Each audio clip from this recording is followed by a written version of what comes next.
দেখছেন পিছনে লেখা আছে ওয়াকফ বাঁচাও, দ্বিতীয় লেখা আছে ওবিসি সংরক্ষণ বাঁচাও, 3 নম্বর লেখা আছে মাদ্রাসা শিক্ষা বাঁচাও। আমি বড় শ্রদ্ধার সাথে বলছি, এই যে কথাগুলো বলছি, ডক্টর বাবা সাহেব আম্বেদকরের রচিত সংবিধান আমাদেরকে বলার পাওয়ার দিয়েছে। নিশ্চয়ই আপনারা জানেন 6 ডিসেম্বর 1992 বাবরি মসজিদকে একদল অশুভ শক্তি ধ্বংস করেছে। এর পিছনে কারণটা কি জানেন? এই দিনটা কেন নিল 1992 6 ডিসেম্বর? এই 6 ডিসেম্বরটা কেন নিয়েছিল জানেন? এই 6 ডিসেম্বর হচ্ছে ডক্টর বাবা সাহেব আম্বেদকরের জন্মদিন। পুরো ভারতের মানুষ বাবা সাহেব আম্বেদকরকে, সে মুসলিম হোক, দেশপ্রেমিক হিন্দু হোক, আদিবাসী হোক, দলিত হোক, সাঁওতাল হোক, খ্রিস্টান হোক, যে কোনো ধর্মের সঙ্গে তার সম্পর্ক থাকুক, ডক্টর বাবা সাহেব আম্বেদকরকে সবাই শ্রদ্ধা করে।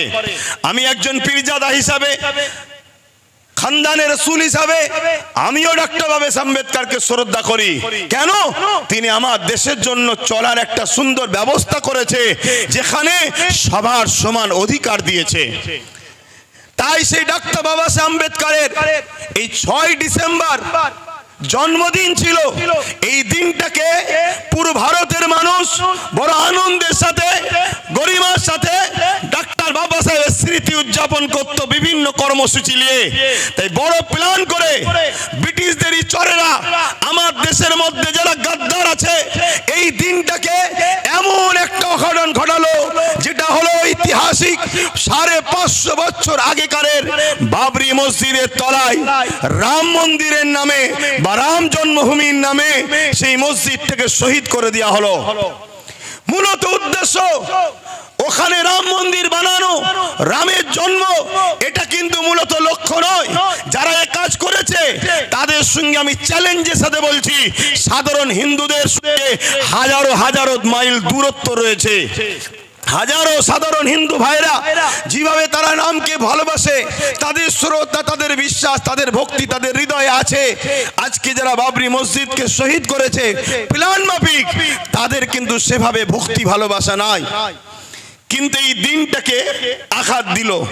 মনে রাখবেন, আর একটা কথা বলে যাই, 1992টাকে কেন নেওয়া হয়েছিল?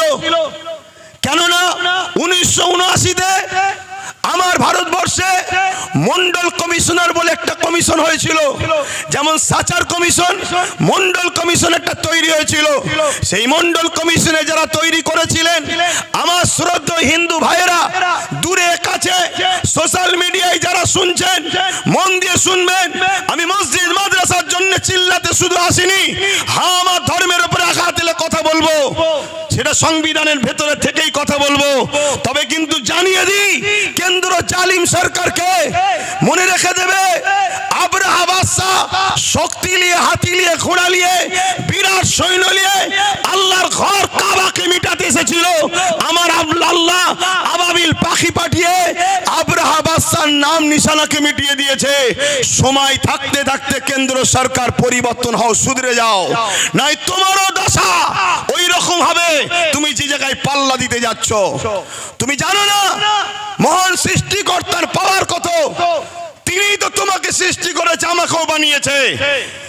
মনে রাখবেন, নমরুদ যখন খোদার সঙ্গে পাল্লা দিতে গেল, আপনারা সবাই জানেন, একটা ঘোড়া মশা পাঠিয়ে নমরুদের রাজ ক্ষমতা শেষ হয়েছে এবং তার নাম নিশানাকে মিটিয়ে দিয়েছে। একটা বিষয় কিন্তু এখানে মজার, আল্লাহ সৃষ্টিকর্তা সব সময় বড় পাওয়ারের খতম করার জন্য ছোট ছোট মখলুককেই কিন্তু ব্যবহার করেছে। দুনিয়াকে বুঝিয়ে দিয়েছে, এদের জন্য আমার ছোট মখলুকই যথেষ্ট। বলুন সুবহানাল্লাহ। তো আমার যেটা বলার উদ্দেশ্য, প্রত্যেকটা হিন্দু ধর্মের, বর্ণের, ভাষার মানুষকে শ্রদ্ধা জানিয়ে বলছি, আপনারা জানেন 1992 সালে কেন এই বাবরি মসজিদকে শহীদ করা হলো? কেন এই সময়টা টার্গেট করা হলো? 1989, 79 বা 80-তে এই মন্ডল কমিশন প্রকাশ হয়েছিল, যার মধ্যে যারা এই কমিশন করেছিল তিনারা বলতে চেয়েছিল হিন্দু সমাজের মধ্যে যারা পিছকে বর্গের রয়েছে তাদের অবস্থা খুবই খারাপ, তাই তাদের বিকাশের জন্য, তাদের উন্নতির জন্য, তাদের এগিয়ে আসার জন্য সংখ্যা অনুপাতে একটা কোটা তৈরি করতে হবে, 27% সংরক্ষণ দিতে হবে চাকরিতে। কত পার্সেন্ট একটু বলবেন ভাই? 27%। আজকে কেন আকাবের পিছনে লেগেছে ওটাও বলবো। 27% সংরক্ষণ দিতে হবে। 27% সংরক্ষণ কাদের দিতে হবে? হিন্দু সমাজের পিছকে বর্গে যারা রয়েছে সেই শ্রেণীর মানুষকে, যাতে মূল স্রোতে সর্বদিক দিয়ে উঠে আসতে পারে। কিন্তু এই বিষয়টা আরএসএস সংঘ পরিবার পছন্দ করলো না, তাই বড় প্ল্যান মাফিক আমার হিন্দু ভাইদেরকে এই যে 27% সংরক্ষণ থেকে মাইন্ডটাকে ডাইভার্ট করার জন্য 1992-এ ধর্মের সুশ্রী দিয়ে বাবরির ওখানে রামের জন্মভূমি, যে যা ধর্মকে ভালোবাসে হিন্দু ভাইয়েরা রামের ভালোবাসায় যাতে ওদের 27%-এর কথা ভুলে গিয়ে ধর্ম ধর্ম ধর্ম রাম রাম করে ছুটে বাবরিকে ভাঙতে যায়, যাতে করে 27%-এর কথা ভুলে যায়। কিভাবে পরিকল্পনা চলছে আমার হিন্দু ভাইয়েরাও শোনেন। আজকে কেন্দ্রে বিজেপি সরকার 2014 থেকে আসার পর বলুন আমার হিন্দু ভাইদের জন্য কটা চাকরির ব্যবস্থা করেছে? আজকে রেলকে বিক্রি করে দিল। রেলে হকারি করে কারা? 100-র মধ্যে 95টা হিন্দু ভাইরা। আজকে এলআইসিকে বিক্রি করে দিল। এলআইসি চাকরি করে কারা? 100-র মধ্যে 100টাই হিন্দু ভাইরা। কেন? এলআইসি সুদ আমাদের জন্য হারাম, মুসলমান করে না। আজকে এয়ারপোর্ট বিক্রি হয়ে গেল, দেশটাকে অর্ধেকের বেশি বিক্রি করে দিয়েছে।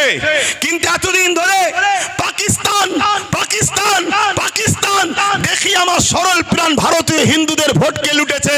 পাকিস্তান আর খাচ্ছে না, তাই নতুন করে এখন বাংলাদেশ বাংলাদেশ বাংলাদেশ, এটা একটা সাজানো নাটক চলছে। আমি হিন্দু ভাইদেরকে শ্রদ্ধার সাথে বলছি, তোমরা আমার ভাই, আমিও তোমাদের ভাই।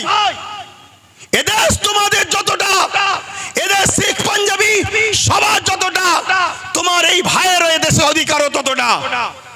আজকে বলুন আমার হিন্দু ভাইরা দূরে কাছে যেখানে আছেন, আর আপনারাও শুনুন, ভাতৃত্ব তৈরি করুন, মানববন্ধন তৈরি করুন, উত্তম আখলাক তৈরি করুন, উত্তম আদর্শ তৈরি করুন, ধর্ম হৃদয়ে রাখুন। বাইরে আপনি মানুষ, এই মানুষের পরিচয় নিয়ে চলুন। ধর্ম বাইরে নেবেন না, ধর্ম বাজারে ঘোরার জিনিস নয়, ধর্ম মার্কেটে নিলাম করার জিনিস নয়, ধর্মে হই হই করার জিনিস নয়। ধর্ম তো আস্থার জিনিস, ধর্ম তো ভালোবাসার জিনিস, ধর্ম নিলামে তোলার জিনিস নয়, ধর্ম কম্পিটিশনের জিনিস নয়। ধর্ম বাঁচাবার জন্য তরোয়াল অস্ত্র লাগে না, ধর্ম বাঁচাবার জন্য তোমার একটা ভালো মন, ভালো হৃদয় দরকার, যে হৃদয়ে তোমার ধর্মটা বাঁচবে। আজকে বড় দুঃখের সাথে বলতে হয়, ইউক্রেন আর রাশিয়ার যখন লড়াই হচ্ছিল, আমাদের সাহেব, বুঝতে পারছেন তো নাকি, আমাদের সাহেব ওই গুহার মধ্যে ক্যামেরাওয়ালা খেলি যে নিলাম করে দেখছিলেন, বুঝতে পারছেন না? আমাদের সাহেব ফোন করেছে নাকি ইউক্রেন আর রাশিয়ার যুদ্ধ বন্ধ হয়ে গেছে। সামান্য একটা ছোট্ট দেশ বাংলাদেশ, ও দেশে যদি আমার হিন্দু ভাইদের উপরে জুলুম হয়, তাহলে আপনি কি করছেন? পার্টি করছেন, পিকনিক করছেন, না হালো বিছানার উপরে ঘুমিয়ে আছেন? কেন আপনি বন্ধ করতে পারছেন না? আপনি যদি ইউক্রেন রাশিয়ার যুদ্ধকে বন্ধ করতে পারেন, তাহলে আপনার পাশের দেশ কেন বন্ধ করতে পারছেন না?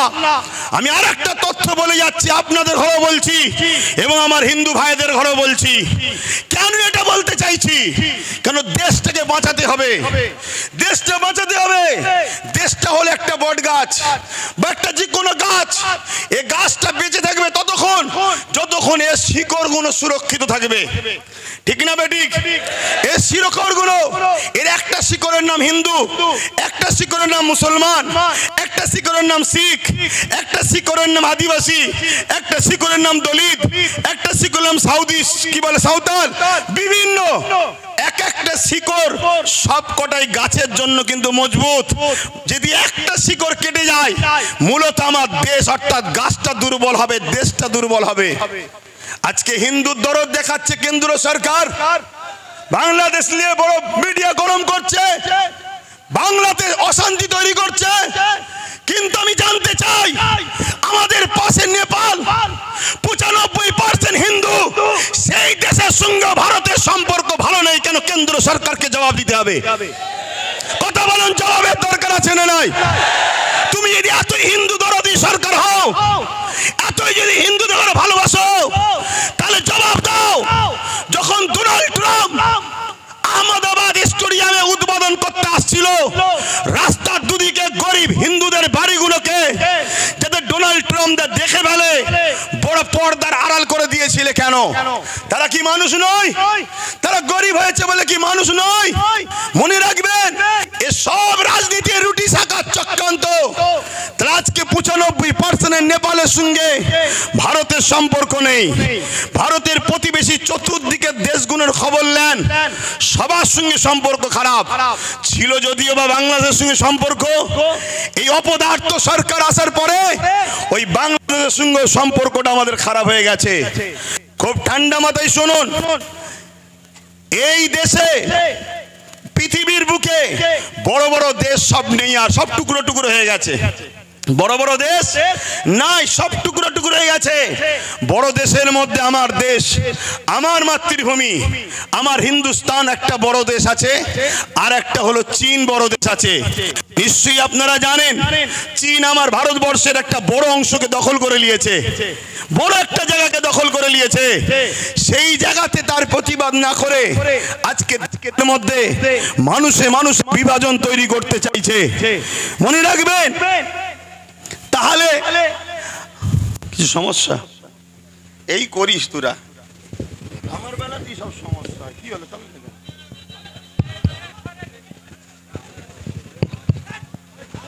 আস্তে আস্তে আস্তে ধৈর্য ধরতে হবে। ডিসিপ্লিন সব থেকে বড় জিনিস। এ লড়াই আজকে শেষ নাকি? নিশ্চয়ই আমি আওয়াজ দিয়েছি, শুনেছেন তো নাকি? হ্যাঁ, আমি এখান থেকে প্রকাশ্য বলে যাচ্ছি, এতে আমার হিন্দু ভাইয়েরা ভুল বুঝলে কিছু করার নেই। বাবরি মসজিদ ছিল, আছে, থাকবে। বাবরি মসজিদকে নতুন করে আমরা তৈরি করব, বলুন ইনশাল্লাহ, বলুন ইনশাল্লাহ। তবে বাবরি মসজিদ তৈরি করতে গিয়ে রাম মন্দির ভাঙতে লাগবে নাকি? না। কেন লাগবে না? যেখানে বাবরি মসজিদ ছিল ওখানে ফাঁকা আছে, ওখানে রাম মন্দির করেনি। এ তো বোকা বানিয়েছে আমার হিন্দু ভাইদের করে। শ্রদ্ধার সাথে বলছি ভাই, দুশ্মনের নজরে আমায় দেখুনি কেন? আমি ফ্রিডম ফাইটার পীর আবু বকর সিদ্দিকীর চতুর্থ প্রজন্ম, যিনি গান্ধী বাবুর সাথে, সুভা কি বলে, আশফাকুল্লাহ খানের সাথে, নেতাজির সাথে, ঈশ্বরচন্দ্র বিদ্যাসাগর, রবীন্দ্রনাথ টেগরের সাথে এক পিরিয়ডে বসে ব্রিটিশ তাড়াবার জন্য যারা লড়াই করেছিল, সেই পরিবারের সন্তান আমি।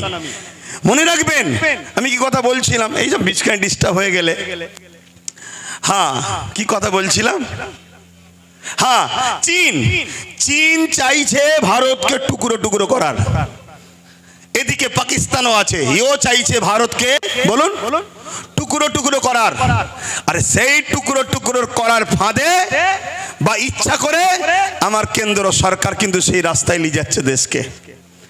আমাদের মধ্যে ঐক্যতা তৈরি করে, আমাদের মধ্যে ভ্রাতৃত্ব না তৈরি করে, আমাদের মধ্যে মিল বন্ধন না তৈরি করে, শুধু একটাই আওয়াজ তুলছে, যেটা আমার বাইজিদ আমিন ভাই বলছিল, পুরো দেশ জুড়ে হিন্দু খাতরে মে হ্যায়। আগামী 30-এ, আগামী 40-এ মুসলমান এই হয়ে যাবে, মুসলমান ওই হয়ে যাবে, হিন্দু থাকতে পারবে না, এ থাকতে পারবে না। শুধু বলছে হিন্দু খাতরে মে হ্যায়। শুনুন আমার হিন্দু ভাইরা, দেশের প্রধানমন্ত্রী হিন্দু, স্বরাষ্ট্রমন্ত্রী হিন্দু, রাষ্ট্রপতি হিন্দু, প্রত্যেকটা রাজ্যের CM Hindu, DM Hindu, BDO Hindu, জজ কোর্টের মেন যারা বিচারপতি তারাও হিন্দু, সেনাপ্রধান হিন্দু, সব জায়গায় হিন্দু থাকার পরেও যদি হিন্দু খাতরে মে হয়, হিন্দু ভাইদের আন্দোলন করা দরকার। তোদের মতো হিন্দুকে রেখে লাভ নাই। দেশের প্রধানমন্ত্রী গুলো মুসলমানকে করবো আমরা। সব জায়গায় তোরা, সব জায়গায় তোরা, তারপরেও বলছে আমরা খাতরাই। তো তোদের মতো হিন্দু প্রধানমন্ত্রী দরকার নেই, তোদের মতো হিন্দু স্বরাষ্ট্রমন্ত্রী দরকার নেই। আমরা দরকার আর এপিজে আব্দুল কালামের মতো মুসলমানকে প্রধানমন্ত্রী তৈরি করব, মৌলানা আব্দুল কালামের মতো প্রত্যেকটা রাজ্যে সিএম বানাবো। এটা আমার হিন্দু ভাইদের, মুসলিম ভাইদের সবাই আমার দেশকে বাঁচাবার জন্য আওয়াজ তোলা দরকার আছে না নাই? শুধুমাত্র একটা ড্রামা, শুধু একটা নাটক, একটা তো কিছু খোরাক দরকার। 26-এ ভোট আসছে, খোরাক তো দরকার। সেই খোরাকের নতুন খোরাক কি না, ওয়াকফকে আমি 2024 ওয়াকফ অ্যাক্ট সংশোধন করব। কি জন্যে করবেন না, মুসলমানরা বড় বিপদে আছে, ওদের ওয়াকফ নিয়ে বড় সমস্যা হচ্ছে। আপনি ঠিক বলেছেন, এই পর্যন্ত শুনছেন তো, এ পর্যন্ত আপনি ঠিক বলেছেন, কিন্তু আপনার ঠিক কথার মধ্যে নিয়তটা কিন্তু ভালো নাই। আপনার নিয়ত ভালো নয়। আপনার নিয়ত কি? ওয়াকফ সংরক্ষণের নামে পীর আব্বাস আলী গোড়াচাঁদ রহমাহুল্লাহ হুজুর, যিনি এই এখানে লুহা তারেতে, লুহা বেড়াতে জানেন না, চাপা ফুল ফুটিয়েছিলেন, তাই এটা চাপা তলা। কথা বুঝে আসছে? সেই পীর বেড়া চাপা, বেড়া চাপা মানে বেড়ার ওপরে চাপা ফুল, বেড়া চাপা। সেই পীর আব্বাস আলী গোড়াচাঁদ রহমাহুল্লাহ, তিনার 900 বিঘের উপরে জায়গা ছিল। 77 বছর ধরে যত হুকুমত আমার পশ্চিম বাংলায় এসেছে, দুঃখ নেবেন না, সত্যটাকে একটু জানুন, তারপরে পছন্দ হয় নেবেন, না পছন্দ হয় না নেবেন। কিন্তু শোনার আগেই কেন খেপে যাচ্ছেন? 900 বিঘে জায়গাকে 77 বছর ধরে একটু একটু একটু খেতে খেতে আজকে সেই জায়গাটা দাঁড়িয়েছে মাত্র 92 শতক। কত বিঘে জায়গা বলবেন তো? 900 বিঘে, 900 বিঘে জায়গা। আমার রাজ্যের হিসাব দিচ্ছি, তাহলে বুঝবেন কেন্দ্র হঠাৎ করে বিল কেন করতে চাইছে। সেটা দাঁড়িয়েছে কত? 900 বিঘেটা দাঁড়িয়েছে 92 শতক, কিছু কম 3 বিঘে। কথা বুঝলেন? 900 বিঘের থেকে বেঁচে আছে কিছু কম 3 বিঘে। এখন মোদি বাবু হঠাৎ করে ভাবছে ওই 3 বিঘেটা তোরা খেতে পারবি না, এটা আমি খাবো, এজন্য বিল বানাতে চাইছে। যদি মুসলিমেরই সংরক্ষণ দরকার, তাহলে হাজার লক্ষ বিঘে হিন্দু ভাইদের দেবত্ব সম্পত্তি আছে, সেই দেবত্ব সম্পত্তি থেকে হিন্দু ভাইদের বিকাশ করুন, হিন্দু ভাইদের শিক্ষার ব্যবস্থা করুন, হিন্দু ভাইদের রুজি রুটি থাকার ব্যবস্থা করুন। আদিবাসী ভাইদের জল জঙ্গলের সম্পদ কর্পোরেশনরা লুটে লুটে বড় বড় বিল্ডিং তৈরি করে ফেলছে। আপনি যদি উপযুক্ত প্রধানমন্ত্রী হন, দেশকে যদি ভালোবাসেন, দেশবাসী সবকা সাথ সবকা বিকাশ যদি চান, তাহলে জল জঙ্গলের দখলকৃত সম্পদকে উদ্ধার করে আদিবাসী ভাইদের শিক্ষা, স্বাস্থ্য, রুজি রুটি, কর্মসংস্থান মূল সুরাতের দিকে টেনে নিয়ে আসুন। না, উনি শুধু মুসলমানদের দরদি হয়েছে। শুনছেন তো নাকি? এদিকে বলছে হিন্দু খাতরে নেই, আর প্রধানমন্ত্রী বলছে মুসলমানদের আমি উপকার করব। এই নাটক বুঝতে বাকি নয়। উনি এই বিলটা তৈরি করে পুরো দেশের 27 লক্ষ বিঘে সম্পদ, অঙ্কটা মনে রাখবেন, পুরো দেশ জুড়ে 27 লক্ষ বিঘে সম্পদ আছে। এই 27 লক্ষ বিঘে সম্পদকে পুরো গভর্নমেন্ট হাত করতে চাইছে। অর্থাৎ কেরলে 1400 বছরের একটা মসজিদ আছে, বাদশা চিরামান, যে বাদশা একদিন আকাশের দিকে তাকিয়ে দেখে পূর্ণিমার চাঁদ দুটুকরো হচ্ছে, এই দৃশ্যটা দেখে বাদশা চিরামান, হিন্দু ঘরের সন্তান, তার মনের মধ্যে তারিখটা রয়ে গেল। একদিন হযরতে মালিক রহমাহুল্লাহ এমন করে কেরলে এসেছিল বিজনেসের জন্য। বাদশা চেয়ারম্যান মাওলানা হযরতে আব্দুল মালিক হুজুরকে জিজ্ঞাসা করলেন, যেই দিন চাঁদ দুটুকরো হয়েছিল, আপনারা তো আসমানি কিতাবের খবর রাখেন, বলতে পারবেন কি হয়েছে? হযরত আব্দুল মালিক বললেন, এক সর্দার নবী প্রফেট মুহাম্মদ সাল্লাল্লাহু আলাইহি ওয়াসাল্লামকে কিছু মুজিজা দেখতে চেয়েছিল আসমানে, তাই আঙ্গুলের ইশারা করেছিল, চাঁদটা দুটুকরো হয়ে গিয়েছিল। এই কথাটা শোনার সাথে সাথে রাজা চিরমান এই কিরাল থেকে মক্কার জমিনে গিয়ে হযরত প্রফেট মুহাম্মদ সাল্লাল্লাহু আলাইহি ওয়াসাল্লামের হাতে হাত দিয়ে আখেরি মেসেঞ্জার, আখেরি আওতার, আখেরি পথ প্রদর্শক, আখেরি প্রফেট হিসাবে তিনাকে মেনে নিয়ে ঈমানের কালিমা পড়ে ইসলাম ধর্ম কবুল করেছিল। সেই প্রফেটের অনুসরণ করে রাজা চিরমান কেরলে একটা মসজিদ তৈরি করেছে, যে মসজিদের বয়স 1400 বছর।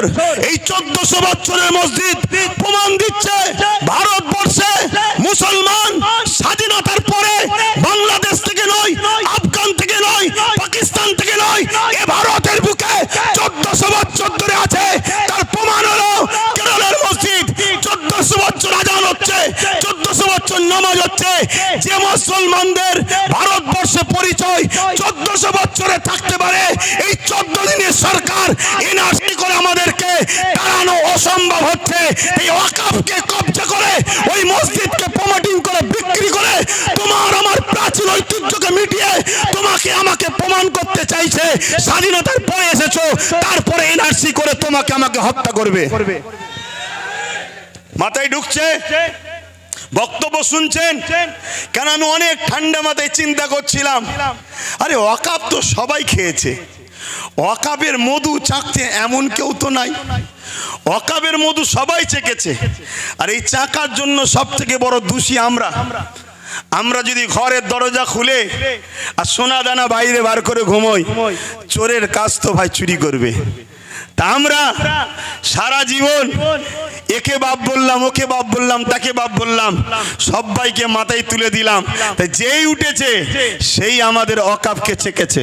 তো হঠাৎ করে ইনি বিল পাস করতে চাইলো কেন? এই প্রশ্নটা আমার মাথায় খটকা দিয়েছে। আমি রিসার্চ, আমার ক্ষুদ্র জ্ঞানে চিন্তা ভাবনা করে আমি যেটা দেখলাম, একটা মসজিদ আছে 1300 বছর বয়স গুজরাটে।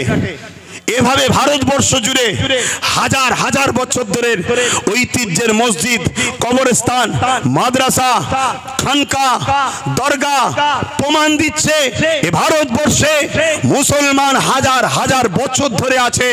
স্বাধীনতার লড়াইতে 95,000 কম বেশি মানুষ দেশের জন্য জীবন দিয়েছে প্রথম কাতারে। তার মধ্যে 63,000-ও বেশি মুসলমানের জীবন কোরবান হয়েছে দেশের জন্য। তাই ব্রিটিশ চলে গেছে। আজ চাইনিজ যদি মনে করে আমার দেশকে লুটবো, আমার দেশকে মিটাবো, চাইনারাও জানে এরা খালেদ বিন ওলীদের উত্তরসূরি। এরা জানে এরা হযরতে সিদ্দিক আকবরের উত্তরসূরি, ফারুক আজমের উত্তরসূরি, হযরতে মাওলা আলীর উত্তরসূরি। অতএব এরা থাকা অবস্থায় ভারতের ক্ষতি পৃথিবীর কোন দাদা করতে পারবে না। তাই বড় প্ল্যান করে আজ ক্ষমতাশালী যারা, তাদের দ্বারা বিভাজন তৈরি করা ষড়যন্ত্র করছে। মনে রাখবেন, এই লড়াই আমাদের সাংবিধানিক অধিকার লড়াই। আমার আগে বাইজিৎ ভাই বলছিলেন 1947 আইন তৈরি হয়ে গেছে ভারতবর্ষে। আজকের দিন থেকে যেটা মন্দির মন্দির থাকবে, যেটা মসজিদ মসজিদ থাকবে, যেটা গির্জা গির্জা থাকবে, ওখানে তুমি হাত আর দিতে পারবে না। কিন্তু দুঃখের বিষয়, কোর্টের মধ্যে কিছু জজ হয়েছে, তারা আজকে মুখ চাওয়াচাই করে দেখে, আইনকে দেখে না, আইনকে তারা রেখে দিয়েছে। তাই বোম্বাইয়ের এক মসজিদে সার্ভের নামে নোটিশ যেই দিয়েছে, 1.5 ঘন্টার মধ্যে নোটিশ ধরিয়ে দিয়েছে সার্ভের। সেই সার্ভে করতে গেল, মসজিদ কমিটি হেল্প করলো, সার্ভে হয়ে গেল। পরের দিন সকালবেলা সকাল 6টায় আবার গেছে। কেন? গতকাল তো সার্ভে করলেন, আবার আজকে আসছেন কেন? না, একটা অশান্তি লাগাতে হবে, একটা ফিতনা লাগাতে হবে। গতকালকে হয়নি, ওই অশান্তি হলো। সেই অশান্তিতে প্রশাসনের গুলিতে 5টা নিরীহ ভারতীয় জীবন চলে গেল। তার মধ্যে 17 বছরের একজন যুবক, সে গরিব, খেলনা বিক্রি করছিল, তার বুকে যে গুলি লাগলো সেও মারা গেল। এটা হলো আজকের ডিজিটাল ইন্ডিয়া আমার মোদি সাহেবের। আজকে মনে রাখবেন, এই চক্রান্ত পুরো দেশ জুড়ে করছে। এর পিছনে কিন্তু আমাদেরও অন্যায় আছে না নাই? কথা বলুন। কেন ৭৭ বছর ধরে যখন টুকটুক করে খাচ্ছিল তখন আমরা চুপ করেছিলাম, আজকে পুরো লিকে লিয়ে খাওয়ার চেষ্টা করছে। সমাজের বুকে একটা মিডিয়া মাধ্যমে প্রচার হচ্ছে, কি রকম মিথ্যা প্রচার একদল মিডিয়া করছে। দেখুন কি প্রচার করছে। 1995 একটা আইন হয়েছিল, সেই আইনে নাকি আছে মুসলমান ৪-৫ জন যেখানে দাঁড়াবে দাঁড়িয়ে বলবে এটা আমার, সেটা ওয়াকফ হয়ে যাবে। শুনছেন? আচ্ছা এটা কখনো হয়? এটা কখনো হয়? এভাবে সমাজের মধ্যে বিভাজন তৈরি করছে। আরেকটা কথা মনে রাখবেন, আমার ভারতবর্ষের 140 কোটি মানুষের মধ্যে 100 কোটি মানুষ হলো অশিক্ষিত, তাদের পেটে বিদ্যা নেই। এ বিদ্যা দেওয়া হয়নি ইচ্ছা করে, তাদেরকে ইতিহাস পড়ানো হয়নি।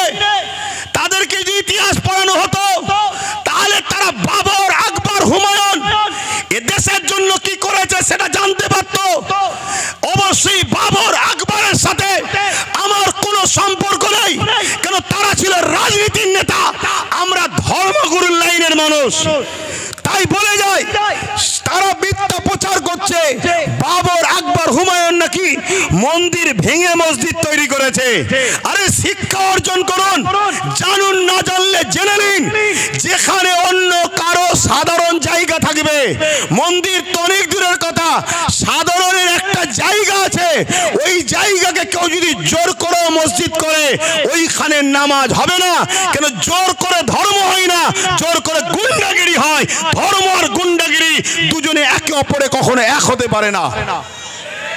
কিন্তু আজকে এইভাবে আমার দেশের একটা সমাজকে ভুল বুঝিয়ে দেশের মানুষের মধ্যে বিভাজন লাগিয়ে দিল। এটাই হলো আজকে কেন্দ্র সরকারের একটা ষড়যন্ত্র। এর বিরুদ্ধে আমাদের সংগ্রাম সোচ্চার হওয়া দরকার আছে না নাই? তাহলে ওয়াকফ বাঁচাবার জন্য লড়াইয়ের দরকার আছে না নাই? হাত তুলে বলুন, লড়াইয়ের দরকার আছে না নাই?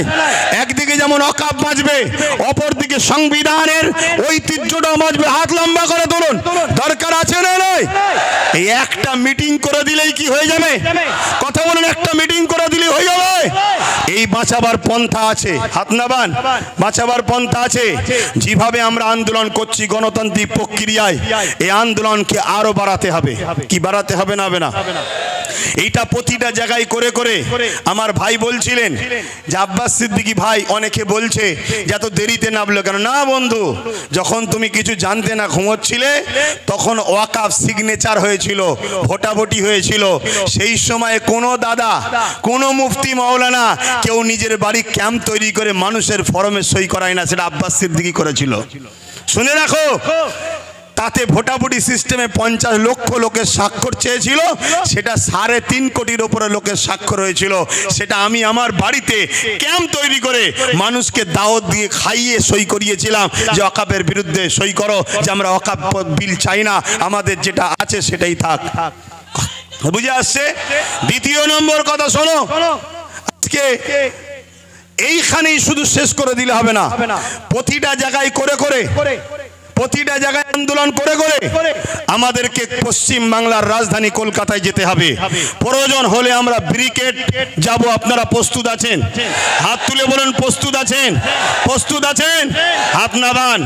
ওই কে কে আসবে প্রশ্ন করবেন না, কে কে আসবে প্রশ্ন করবেন না। আমি একা থাকবো, সঙ্গে আওলাদে আল্লামা থাকলে অসুবিধা আছে আপনাদের? হাত তুলে বলেন, অসুবিধা আছে? কেন? আমরা জানি, আমরা জানি, ইতিহাসের পাতা সাক্ষী দিচ্ছে, যতবার আমরা লড়াই করেছি, সংগ্রাম করেছি, সংখ্যা বেশি হলে আমরা জিতিনি, আমরা সংখ্যা কমে জিতেছি। সংখ্যা বেশি হবে আর তার মধ্যে যদি মুনাফেক ঢুকে যায় তাহলে আমাদের হার কিন্তু অনিবার্য, হারতেই হবে। কেন? মুনাফেক তোমার ঘরের ঘাঁটি টাটি প্ল্যান সব জানিয়ে দেবে। কেন? আমরা তো দেখছি, আমরা তো দেখছি ঠিক এমনই জিনিস হচ্ছে। কটায় আজান হবে? টাইম আছে? তার টাইম আছে, 5 মিনিট বলবো, একটু সবাই সাক্ষী দেন, কেন কাজ কাম ছেড়ে এসেছে।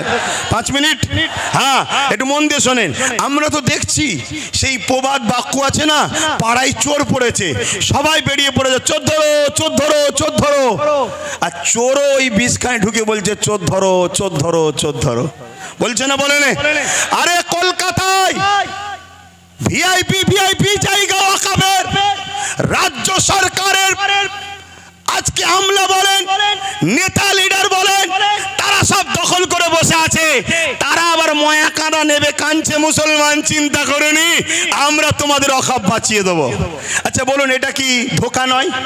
কথা বলেন, ধোঁকা না? ধোঁকা নয় কেন? আমরা নাম ধরে বলতে পারি, কালীঘাটে টিপু সুলতানের সন্তানের মাজার রয়েছে, তার কবরের ওপরে দোকান হয়ে গেছে, ওটা ওয়াকাফের জায়গা।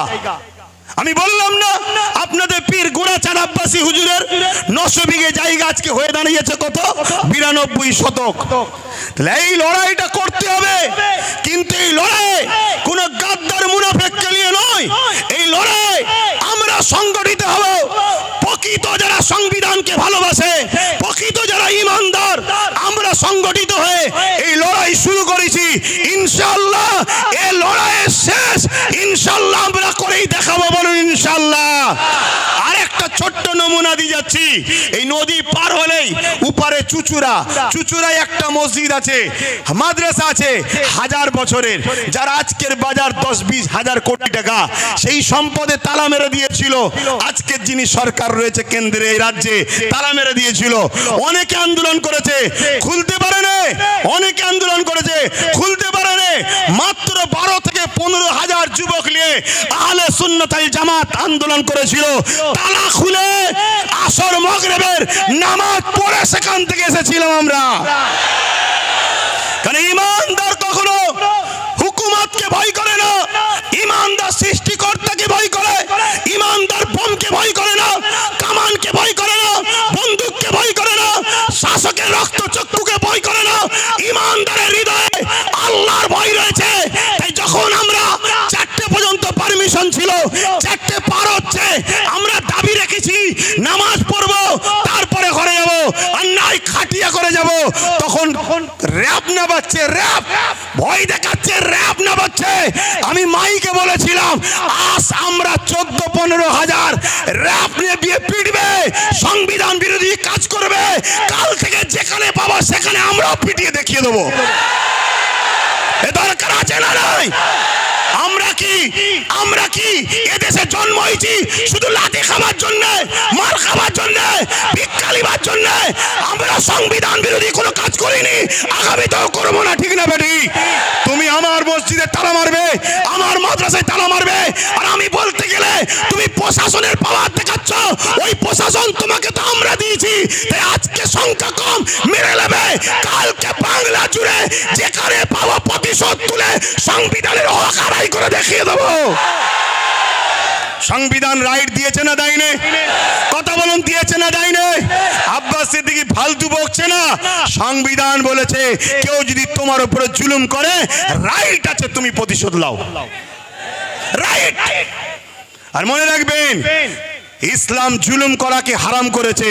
ভাই বলছিল না ডিফেন্স করাকে ইসলাম জায়েজ করেছে। ডিফেন্স, আমাকে মারবে, আমার কবরস্থান, আরে কালকে তোমার আমার দাদুকে কবর দেবে না পুড়াবে, সেই অস্তিত্বের লড়াই চলছে। তো সংবিধান যখন তোমায় রাইট দিয়েছে, তুমি লড়াই করবে না? করবে না? কথা বলো, করবে না? করবে না? কিন্তু এই লড়াইটা করবে কার সাথে?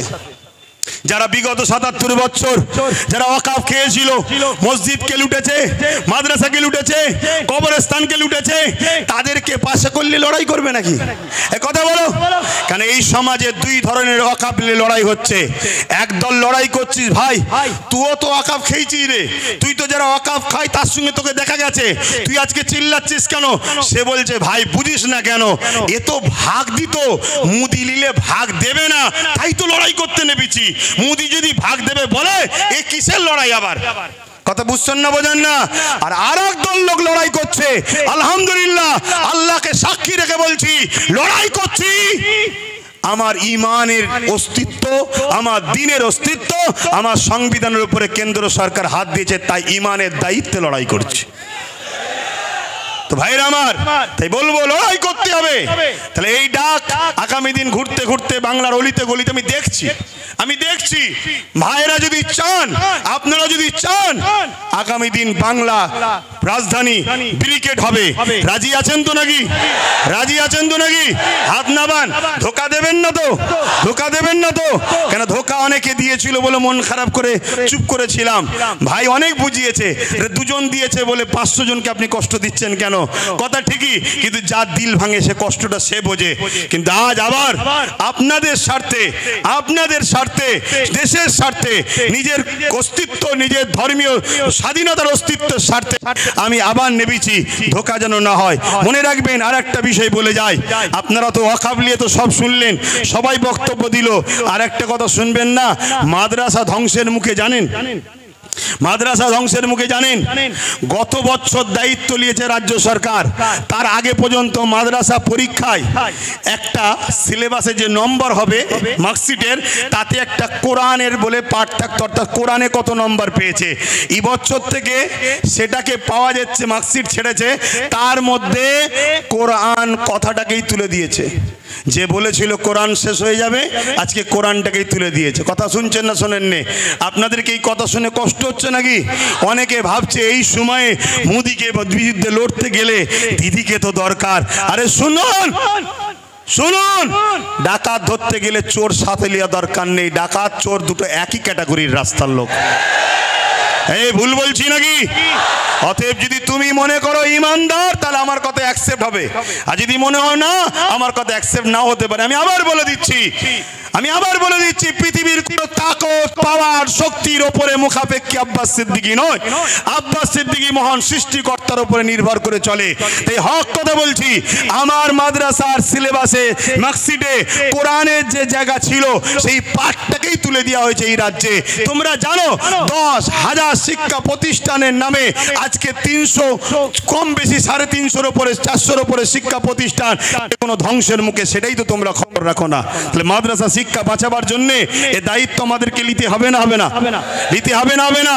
তারপরও এই মঞ্চ থেকে বলছি, গত 24-এ 39টা এমপি রাজ্য সরকারকে বাংলার মানুষ দিয়েছে না দেয়নি? আওয়াজ দিয়ে বলুন, দিয়েছে না দেয়নি?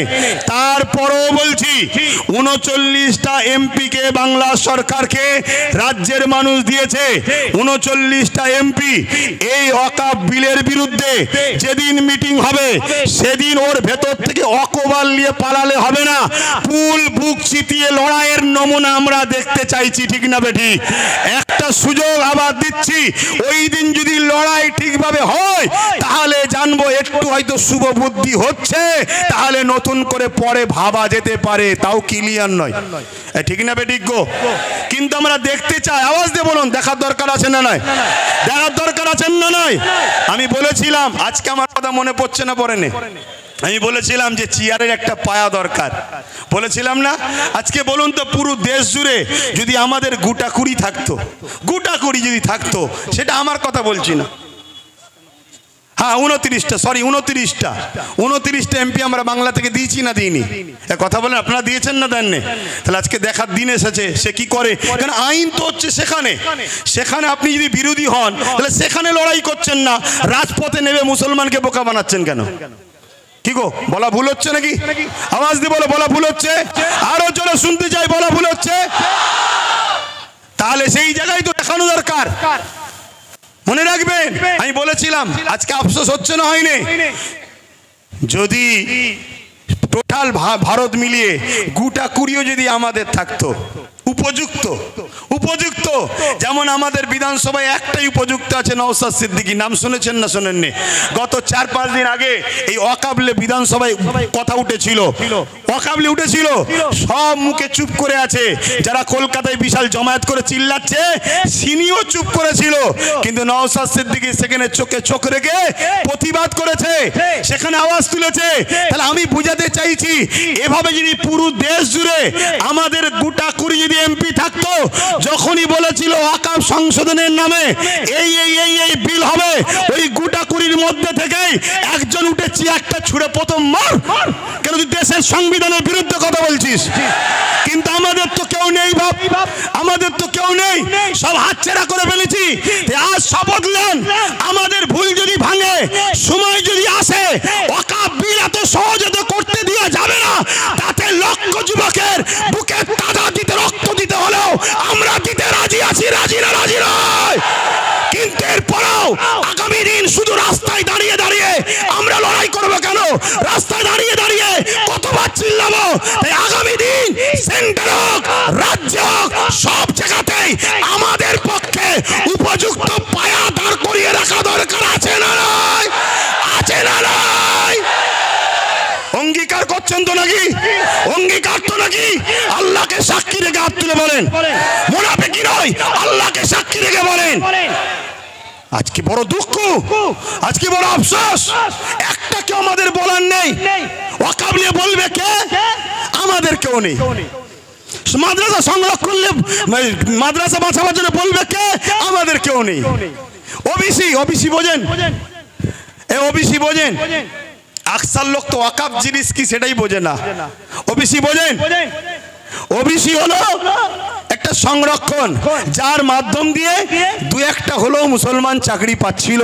সেই ওবিসিটাকে বড় প্ল্যান মাফিক গোঁজামিল করে সংরক্ষণ দেওয়ার জন্য সেটা আজকে কেস হয়ে বন্ধ হয়ে যাওয়ার জন্য এবছরেই 400-র উপরে মুসলিম ডাক্তার তারা বসতে আর পারলো না পরীক্ষায়, তাদের লাইফটা বরবাদ হয়ে গেল এই ওবিসির কারণে। এগুলোকে আপনাদের জানতে হবে। তাই আমি শেষ করছি বক্তব্য, এখানে একটা শেষ কথা বলে যাই। নিশ্চয়ই আপনারা শুনেছেন সুলতান হিন্দ গরিবে নওয়াজ খাজা মঈনুদ্দিন আজমিরি জিনার দরগাতে দরবারে আমরা লক্ষ লক্ষ মুসলিম হিন্দু সবাই যাই। আর গত 14 বছর ধরে আমার দেশের প্রধানমন্ত্রী তিনিও চাদর পাঠাচ্ছে। আরে কত বড় আপনি নিমক হারাম, আপনি নিজে চাদর পাঠিয়ে সেই বাজারটাকে আজকে ভাঙার চক্রান্ত করছে। আমি যুব সমাজকে জানতে চাই, শুনে রেখে দাও, গরিবে নওয়াজ তিনি যিনি তিনার ইশারায় ঘোড়া বসেছিল, সেই ঘোড়াকে তোলার এমন করে সেই সময় ক্ষমতাশালীদের ক্ষমতা হয়নি। এই আজকে গরিবে নওয়াজের মাজারকে যারা তুলতে বলছে, প্রয়োজন হলে আমরাও এখান থেকে হুজুরের রওজাতে যেতে রাজি আছি না নয়? সত্যি করে বলো, রাজি আছি না নয়? উঠে দাঁড়ান, কারা যেতে পারবেন? উঠে দাঁড়ান, উঠে দাঁড়ান, কারা যেতে পারবেন? দিল থেকে বলছেন যেতে পারবেন? যেতে পারবেন? এই লড়াই কিন্তু শেষ থেকে ছাড়তে হবে। কেন বারবার হয়েছে, কাউকে খেতে দিলে সে ও শুতে চাইছে। অতএব এই জায়গা শেষ আমাদেরকে করে ছাড়তে হবে। তাই আপনারা এই জায়গা থেকে পিছপা হওয়ার ব্যাপার নেই। আগামী দিন বিভিন্ন জায়গায় করে করে কলিকাতার রাজপথ আমরা নামবো। কলিকাতায় করার পর পুরো দেশ জুড়ে বিভিন্ন জায়গায় আন্দোলন চলছে। সবাই আমরা একসাথে হয়ে অন্য রাজ্যের মানুষদের এক হয়ে আমরা যাব দিল্লিতে। রাজি আছেন না নয়? দিল্লিতে শুধু চিল্লাতে যাব না, দিল্লিতে শুধু চিল্লাতে যাব না, যারা সংবিধান ও দেশকে মিটাচ্ছে তাদেরকে নামাতে আমরা যাব। রাজি আছে? এই মতা যেন মনে থাকে, ধোঁকাবাজি করলে হবে না। জন্মেছি যখন মরবো একদিন, ইনসাফের জন্য লড়বো, মানবতার জন্য লড়বো, দেশের জন্য লড়বো, সংবিধানের জন্য লড়বো, নিজের মাতৃভূমির বসবাসকারী গরিব হিন্দু, দলিত, আদিবাসী, সাঁওতাল, বাগদি সবার জন্য আমরা লড়বো। এতে আপনারা প্রস্তুত আছেন না নয়? আছেন না নয়? আমি সংক্ষেপ করছি, কষ্ট দিলাম আপনাদেরকে, কষ্ট দিলেন। আমি যখন কথা বলি এখান থেকে নয়, এখান থেকে কথা বলি। তা আমার কথা বাপ ওই তেল মাখালু হয় না। তাই হয় চুপ করে